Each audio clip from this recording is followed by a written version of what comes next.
So, like we said earlier, man, we got hired together, man, and we had a lot of dope conversations in this very room, man. And you've been popping your shit, but I remember vividly the one night you told me.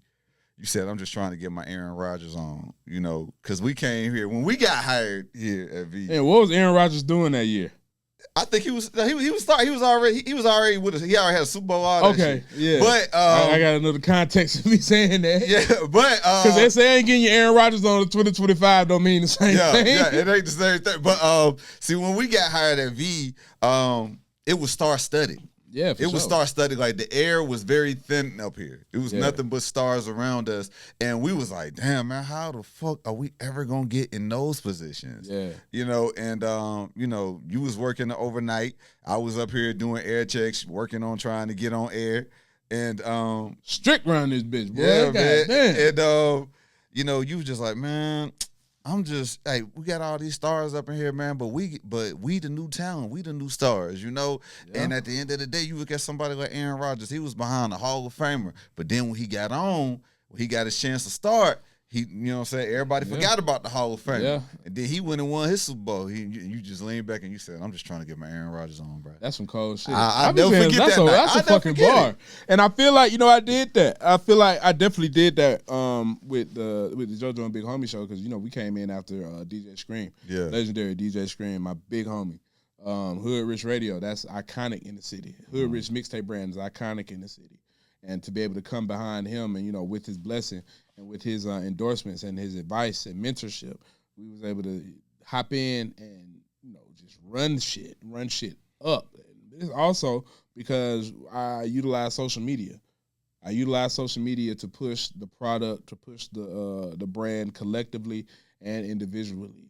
Like, if you wasn't listening to us on the radio, then shit, you was about to see us on your Instagram feed. You was gonna see us on Twitter. Bright and early. Always. I stole that from you too. Yeah. Put your shit on the timeline early in the morning, and then it'll be there all damn day. I had to learn that. People gonna talk about your shit all day, because you drop some shit at 9 p.m., people gonna sleep on it. They're gonna then something else gonna drop in the morning. Gonna get kind of washed out. Nah, I'm dropping 9 a.m. every day. You're gonna be talking to your coworkers about this shit. Exactly. Bro, you just saying this shit? Yeah. Like, that's really like, that's my sweet spot. Like, if I got something big to drop, 9 a.m. If it's really big, 9 a.m. on a Monday. You about to talk about this shit all week. Yeah. I really don't really care for posting on Friday, for real. Like, but I do just because to keep it consistent. Yeah. But Friday, it's so much shit that can happen over the weekend. If it's something big, it'll get washed out. Yeah. And this man done been viral so many times. He's a real staple on Spiritual World. This man done been on the Shade Room. Sean over there, man. Neighborhood Talk. I think Neighborhood Talk, Ball Alert, Jasmine all Brand. the black blogs he's been on because of just off his content, TMZ just off his too. work. TMZ the bruh. This man was going like, dog. If you want to see any viral interview that came out of Atlanta that was on TMZ. I got the most viral clips out of Atlanta. Him, dog. I'm gonna say that to them. I'm looking at the camera and say I got the most viral clips out of Atlanta. Facts. And like Boosie, like you helped Boosie turn himself up because he was just getting out of prison. Yeah. You know what I'm saying? He was trying to get his motion back up. Yeah. And you were always catching. You would catch him at the airport. You caught him when I was working for TMZ. See, I was talking about like the individual interviews that I did for TMZ. But I mean the podcast stuff that ended up on TMZ. But like when I was actually working for them, man, I had a whole bunch of shit. But that was kind of like, off the hustle too. Like I was using my resources because I was working with DJ Scream at the time. Yeah. So if he had an interview coming up at the station at 5, it's a big name. I ain't really got to do shit all day. I know I got this big shit at 5. I know I have this at 5. Yeah. And I get to build a relationship with the team and the artist, because I'm not about to be goddamn, hey, what's going on? This TMZ. I'm going to ask you first, and I'm going to tell you what I'm about to ask you. Yeah. So you're not going to be ambushed. You know exactly what I'm going to ask. I get what I want. You can promote whatever the fuck you want, and we done.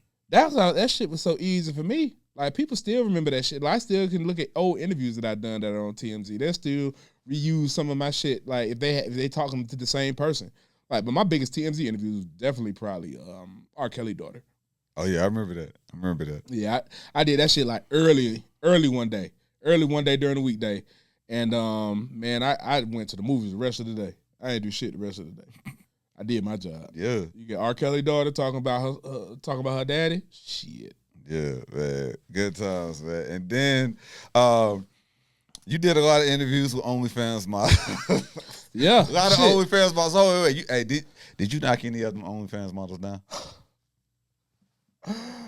Did you? Oh man. Because it's one I just think that, you know what, man, I like, which one was it? I ain't gonna say her name right here. You know how she is she dark skin? Nah, she light skin. Light skin? I don't know. With long hair. That's that's a basic OnlyFans model. We'll talk about it. Yeah. We'll talk about it off here. Yeah, but she was stacked. I remember it was one that, you know, after the interview, it was a good time. Like right after the interview. So you didn't make it home. It was right there in the studio. Yeah. My nigga, that's what I love to see. Right after. Yes. I hope she yes. That's how you supposed to be living out here, man. Yeah, nah, that shit was crazy. No. I looked at a video of it last week. It was funny. Wait, you recorded it? You recorded it? Yeah, part of it. Oh, good. Consensual. Hey, that's even better. And it's never coming out. Hey, that's good. It's in the hidden folder. Man. Yeah. As a matter of fact, everything I just said was a lie. Man. And you want to know something, man? We actually had a conversation in the group chat. Me, Kodak, CJ, Sam. I don't know who brought this up. I think it was you. It's like, you had said, man, you know what? We really could have been on some fake it till you make it type shit without the access that we had. We never did that. I was like, yeah. Everybody was like, yeah, bro. Fake it till you make it make me uncomfortable sometimes. Yeah. It's almost like I compare that shit to like squatters. Like, you know how squatters be just breaking into the crib and just living there? I couldn't do that shit because anytime nigga could kick in your door and they be justified. Yeah. Bitch, they live here. Yeah. So it's a fake it till you make it shit. Like, you could be out here flexing, like, living good. Like, yeah, look at me. Da-da-da-da. Next thing you know, your card get pulled in front of the hoes. Yeah. In front of the hoes. In front of the hoes. Now like, you looking the crazy. Things that we could have done. Oh, yeah. Things that we could have done. It's definitely and we didn't do it, but we was just all focused. Yeah, everybody was just focused, man. Yeah, we was trying to get it, man. And everybody booming in their own industry, man. Yep. Like, you know, like CJ is going crazy coaching. These niggas went to state. Yeah, state championship, his second year in. Nah, he sent somebody to the pros. Oh, yeah, shout out to Brian Branch. For the Lions. Like, CJ ain't in the media space currently. Like, he working on some shit. Like, we working on some shit for CJ. Shout out Big Stats. But, yeah, like, he killing it in the coaching shit. So, everybody doing their own thing. Yeah. And they killing it. Yeah. And speaking of Big Stats, first of all, I just want to say this. I've been meaning to say this to y'all. Y'all really had the first nightcap. Nah, we did. Everybody was so busy at the time. We could not keep that shit up. Like, that's really I feel like that, but again, that speaks to consistency. Mm-hmm. That speaks to consistency because shit, we was really on that bitch just talking. Yeah. And I encourage every influencer or aspiring media personality. Don't think that you need a studio. Don't think you need some big, super advanced setup. Don't even think you need no microphone. Bruh, if you got the only thing that you may need is a ring light and the goddamn electricity. Yep. And a fucking phone. And consistency and creativity. You can add that up. You can create a social program, a digital program on your Instagram Live. I tell people that all the time. Y'all are saying that you need all of this. You trying to save up, man. If you gonna be watching somebody else live your dream. Cooking with Kaya got popping off a fucking phone. Country Wayne made millions off a phone. Bruh, it's so much. Like, before I even had my laptop, I was editing. This is nothing. I don't think I've ever said this before, actually. Before I had my laptop, I was editing Big Facts content on my iPad and on my iPhone while I was teaching. I had my phone, and I had the full video, and I'm trimming it on my phone. I didn't have a laptop, but the shit had to get done. So you can't wait until the right moment, because what if the right moment never comes? Shit. You have to create the right moment. You have to create it. Yes. You have to create that moment. So everything that you're waiting to do is on the other side of you hustling. The Big Homie's House would not exist if I was not a hustler. Amen. I am a hustler. I be mad when the money don't move on time. I be furious when niggas be telling me, oh, I'm a da-da-da-da-da. Nigga, don't hit me about no money, nigga, if you ain't about to come through with it. Everything that I want to do, I'm doing it. Everything I promised you, I can do it. Nigga, if you want, I want niggas around me that want to make some motherfucking money. These niggas just want to look like they got it. Yeah. And not only that, like when you talk about, getting everything done, man, like people don't understand, bro. Like some of us, man, majority of us, we ain't got no team, man. Ain't no team. It's us. Dog, I tell people every time, like when I had interns, when anybody who wanted to do anything with me, I tell them all the time, man, listen, I'm prepared. I'm already prepared for the day that you walk away from me. And you want to know something? I can get all this shit done. You could tell me right now that you can't do this shit. Cool, no problem. And 9 times out of 10, that's what they're gonna tell you anyway. Exactly. Yeah, like I don't really like and that's another thing. If I don't want people around me that say they want to do what I do, but you ain't did it on your own yet. I can't do that. Because if you wanted to do this shit so bad, you would have done it. You would have started it. So when people, specifically like, the interns, the people that's just now getting started, like they in college or whatever, they hit me and say, hey, I want to be in media. And I go to your Instagram page, you got one picture up there. And it's not even nothing media related. Mm-hmm. Or it's like a fucking black square. Like, why are you trying to be mysterious on Instagram and you say you want to work? Yep. This is your resume. Instagram and TikTok is your resume if you're a creator. If you're trying to be in media and entertainment, you have to put your shit out there. Because if you reaching out to people saying you want to work, but ain't no work, like, what are you waiting on? Where to work at? Where to work at? Because ain't nobody to tell me, like, to work. Nobody got to tell me to hustle. You could be doing interviews amongst your peers. Create content. Like so many people, and that's like what you saying. It's so many people that just want to be around. That's it. Because we got good energy. Yep. They want to suck the life out the energy. Listen, baby, you can suck a lot of things. You can't suck this energy. You cannot do that. Like I'm not going to allow you to do that. Because I'm so self-sufficient in everything that I do. I don't need you around. Anybody that is around me in my creative process is for their benefit. I'm going to teach you how to do this shit. Yeah. I'm going to teach you how I do this shit. I'm going to teach you the hustle that it takes to do this shit. Because you might not want to do this shit. You might think it's easy. Mm-hmm. It's been a lot of people that, I done brought into this shit and they see how much work is required. I'm going to do something else. Yep.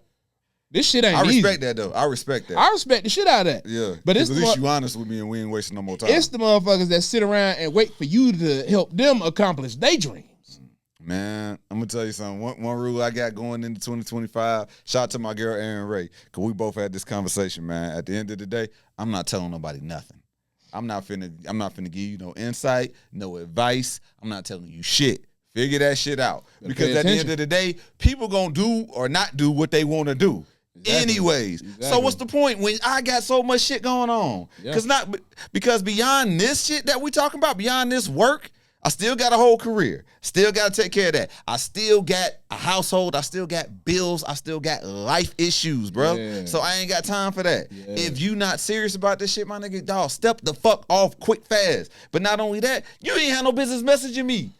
Bro, you could have just left me alone. But you know when people message you, you know how people be like, yo, and shit like that, let's work. Shit, bro, if you not being direct with me, I already know that you want some bullshit, dog, because people who really serious, if you really got some shit going on that you trying to pop off, you gonna tell me. I ain't gotta ask you a million fucking questions.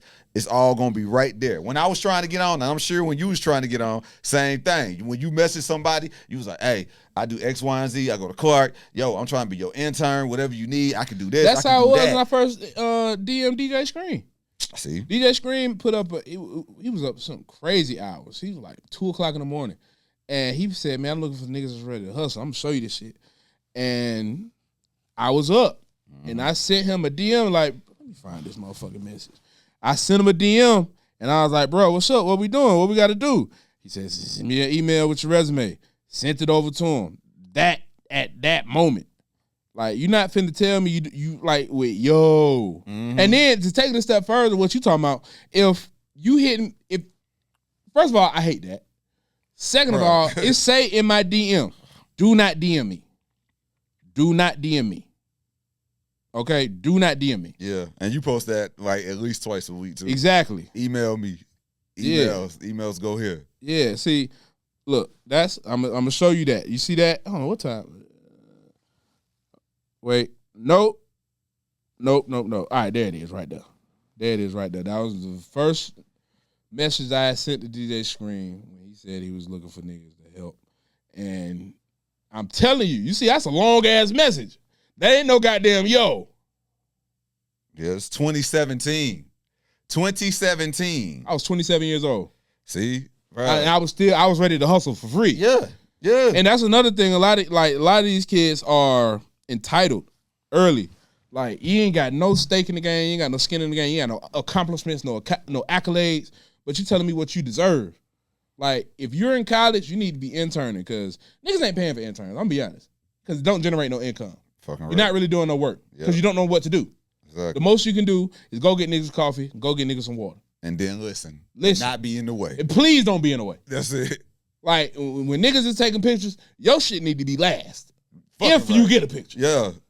Like, y'all trying to be like, y'all want to come up and get in the way of the fucking talent. I'm sorry, I'm ranting right now. But, no, interns, you need to be interning when you in college. Okay? That's the prime time for you to intern and get that shit out the way. That was my primary focus in college. You ain't got no bills. You ain't got no overhead. Like, you may have a few bills, but not as many you have as an adult. Fucking right. Now, I get it. And as an adult, you trying to get some money on us. But the time that you wasted in college trying to just be a perfect college student for some shit that don't even matter no more, man, you should have been using student government and shit. Yeah, that shit do not matter. That shit don't matter. Nobody cares about the shit you did in college after college. Nobody cares that you was Greek. Nobody cares about your GPA. Nobody cares about you was the president of the Student Government Association. Nobody gives a fuck. Nobody cares. That shit don't matter. I want all college students to just put that through their head.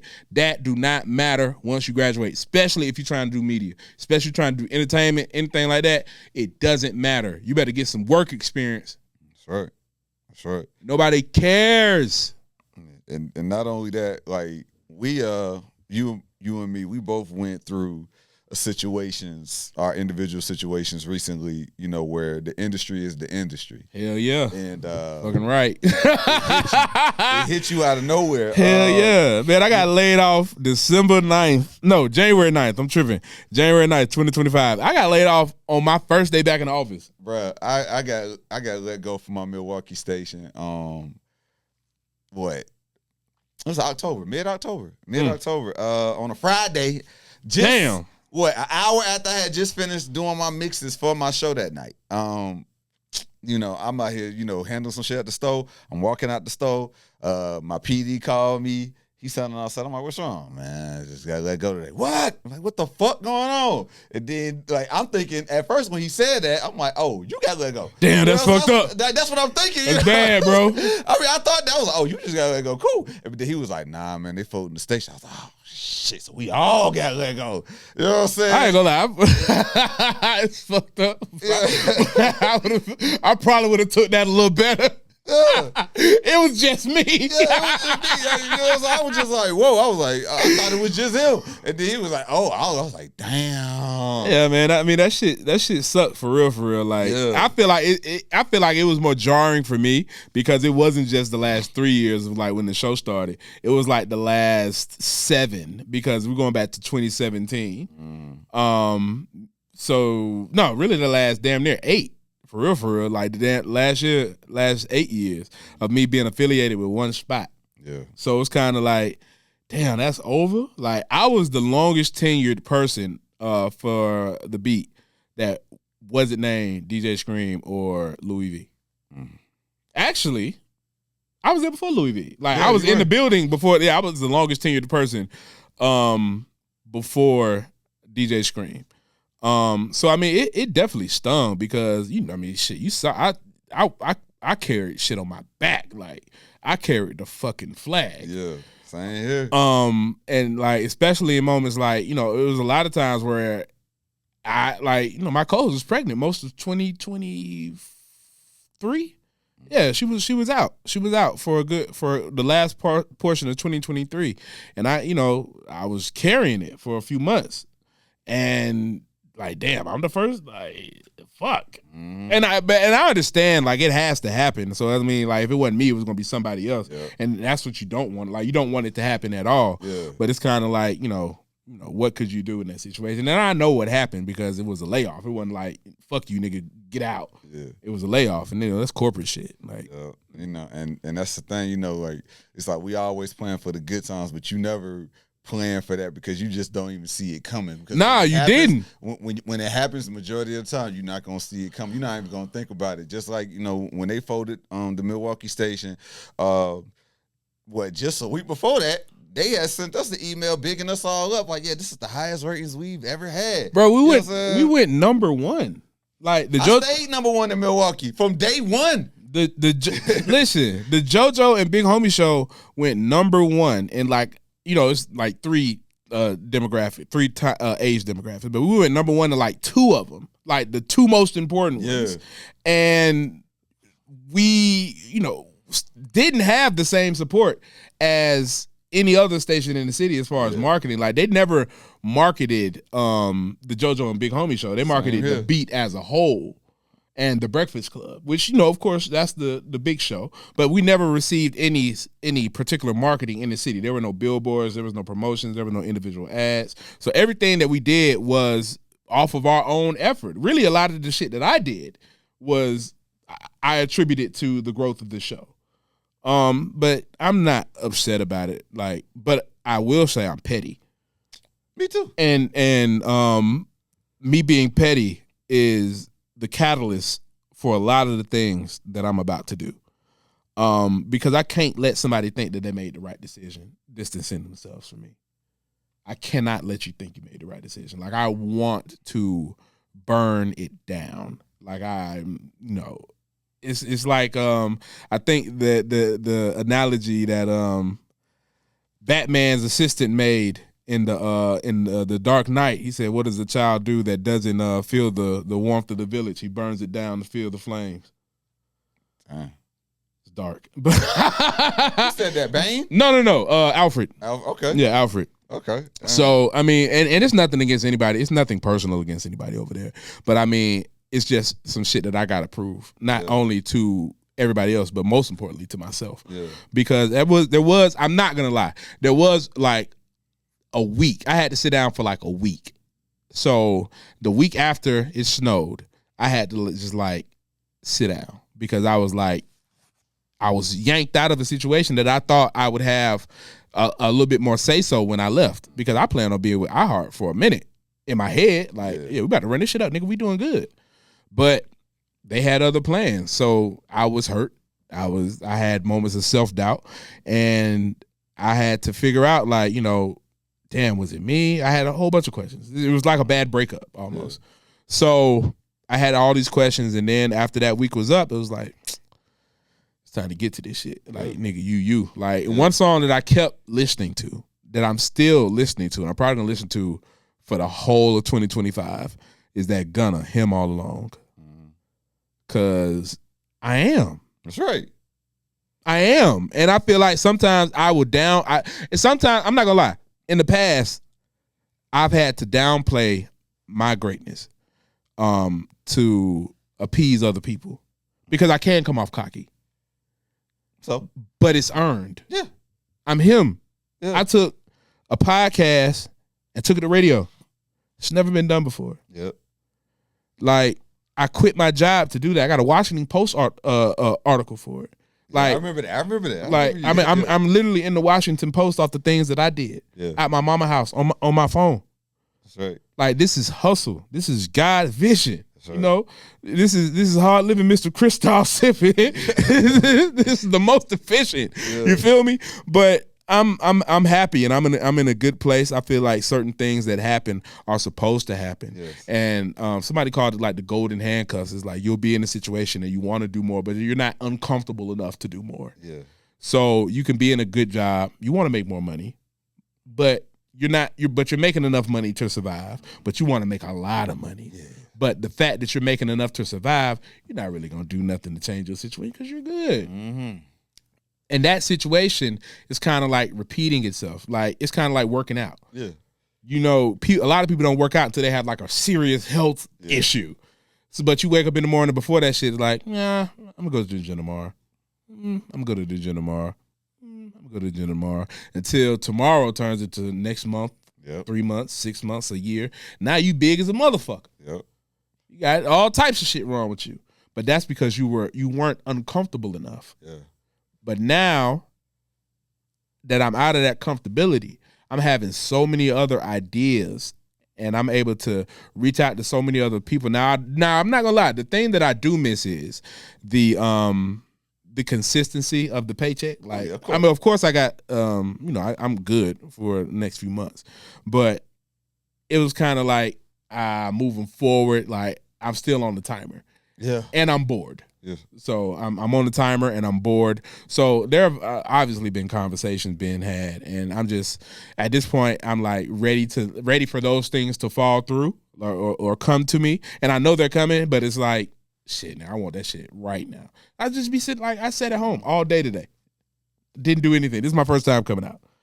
I'm bored as hell. Yeah. Like bored as a motherfucker. Yeah, so, but that's that time, man. Because like, just like what you're saying, yeah. Sometimes you got to sit down. Yeah, and that's the same thing that happened to me because like once Hot 105.7 in Milwaukee, once they folded that was on a Friday. I come in to work Tuesday, and I found out that my club residency that I had for like the past 5-6 years gone, over with. You know what I'm saying? And I'm like, dang. And I'm like, whoa, like. What? So now you talk about half my salary. Damn. Gone in 5 days. Damn. You know what I'm saying? And like in the moment, I was just like, I just took it as like, the game is the game. You know what I'm saying? Like that's the only thing I could take it as. But I did take it a little personal here in certain places because you have to, I believe. And like just like you like on the petty shit, I'm petty as fuck. Like it's 50 Cent, then it's me when it comes to being petty. Yeah. But I remember I posted up, I was just like, yo, you know what? Don't even take the shit personal, man. Just make them regret not taking you more serious. Yeah. That's the problem. Sometimes when people do this type of shit, you know what I'm saying? You know what? Yeah, we can do without this person. Unfortunately, you think you can do what without who? Yeah, and then like, okay, I'm gonna show you. Nah, and then like just off the shit, I be hearing shit. I was like, y'all gonna bring another nigga and put okay, bad. And you think he can do what I did? Okay, bad. You really think that?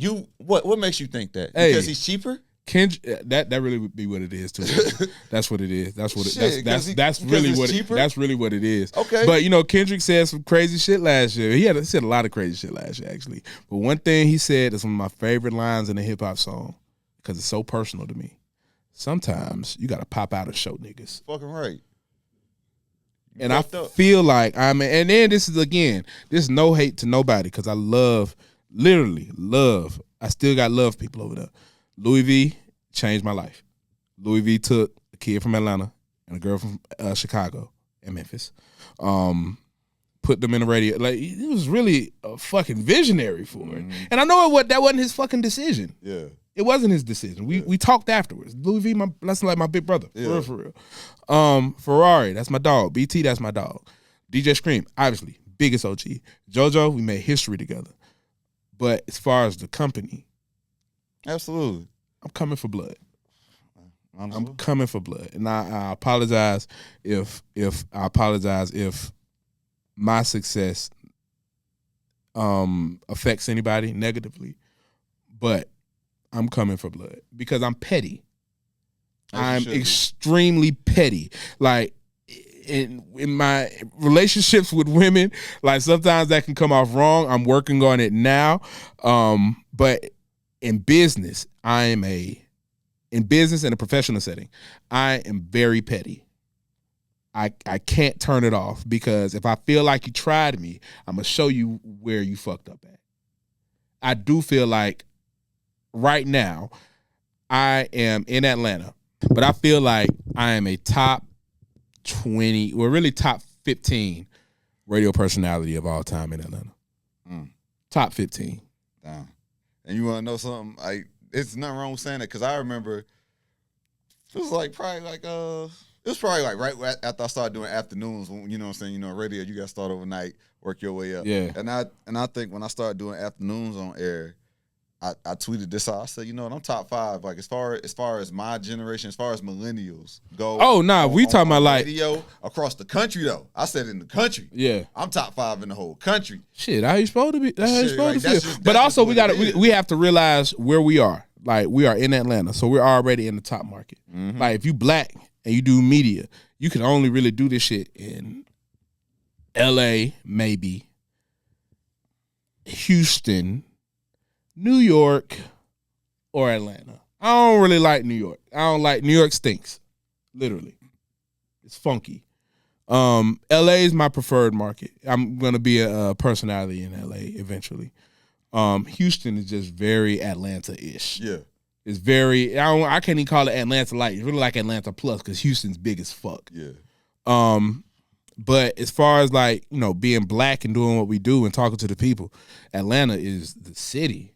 So that's why regardless of having a radio home or not, shit, I can run this shit up on my own. And thank God I got the support system that I do have.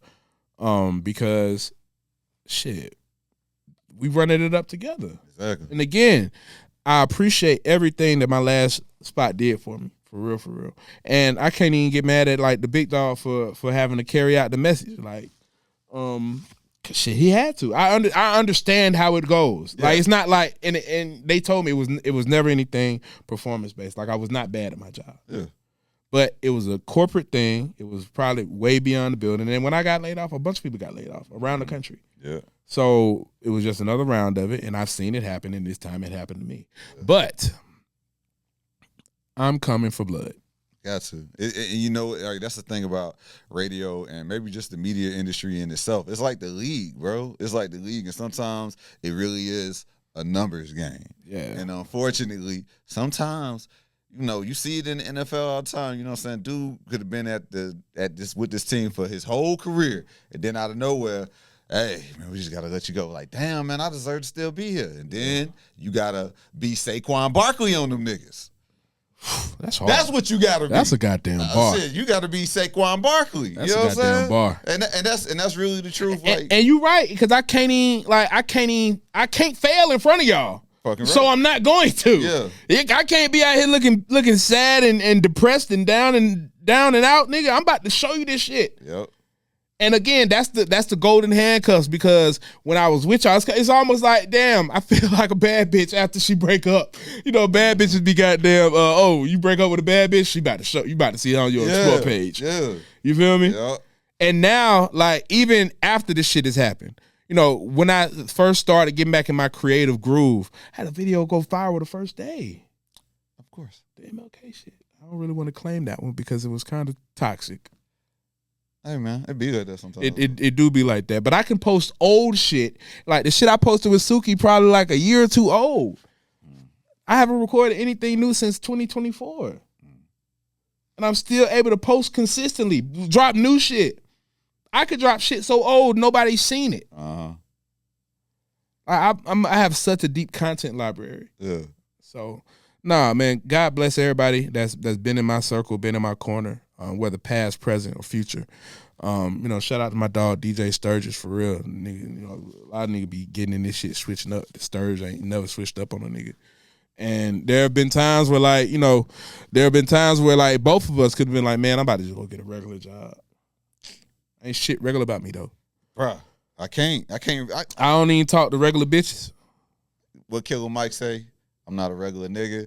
I did not marry a regular wife. I do not live a regular life. Yeah. That's just what it is, bro. I'm sorry. And you want to know what's like back to what you were saying about people thinking that you cocky. I had to tell somebody once. It's like, yo, I'm not being cocky. I'm not being braggadocious. I'm living in my present. I worked to get here. This is not no overnight shit, bro. I really did shit that you would not do to get here. Whatever it is that you do, you won't even do it in that field. Yeah. So I can't, I'm not finna dumb myself down just because it make you feel uncomfortable, bro. It makes you feel uncomfortable because you know you're not doing what you're supposed to be doing. Absolutely. So fuck you. I ain't got nothing to do with that shit. Absolutely. I'm living in my present. Folks, you wanna know what I should because I'm blessed. Folks be scared to chase their dreams and be mad at you because you did it. Man. Listen, you could have took the same risk that I took, brother. You could have. That could have been something that you did, but you didn't. You wanted to do the safe shit. You wanted to, because sometimes this job isn't automatically rewarding. It's not. There are sometimes you got to do some. I didn't see success for the Big Homie's House till like episode 80. 80 episodes in before I saw success. So you talking about 80 weeks, people. So that's a year and some change. Yeah, a year and some change. Like, I had to make this shit pop, and I did. And it's changed my life, and I've been able to change other people's life. Like the domino effect from DJ Scream taking me under his wing and showing me the game, teaching me the game, and me being inspired to start the Big Homie's House and launch that and give that my all. The domino effect of people that have been blessed by that is enormous. See, that sauce dripping. The sauce is definitely dripping, man. So shout out to my big homie DJ Screen. Shout out to everybody on the Big Facts Podcast as well, man. It's such a loyal family. Like, that was the first time that I've been in a situation where it's like, damn, y'all, everybody is cool. We not really like, and that's with like people that I'm working closely with, because we not in competition with each other. Yeah, like Scream set, Jade set, Bank set. Y'all ain't worried about me trying to take your spotlight, which some OGs do be like. Mm-hmm. But none of them would ever like that. And I'm not like that, because I can't be Big Bank. I can't be DJ Scream, and I can't be Baby J. I can only be Big Homie. Mm-hmm. Yep. That's all I can be. And nobody that I work with or nobody that I'm bringing up in under me can be Kodak. They're going to be the best version of themselves. So yeah, I ain't worried about nobody taking my spot, man. My spot can't be took. It's like my socks. It's gonna get up and leave with me when I go. Can't be fucked with. That's what he's saying. That's what I'm talking about, bruh.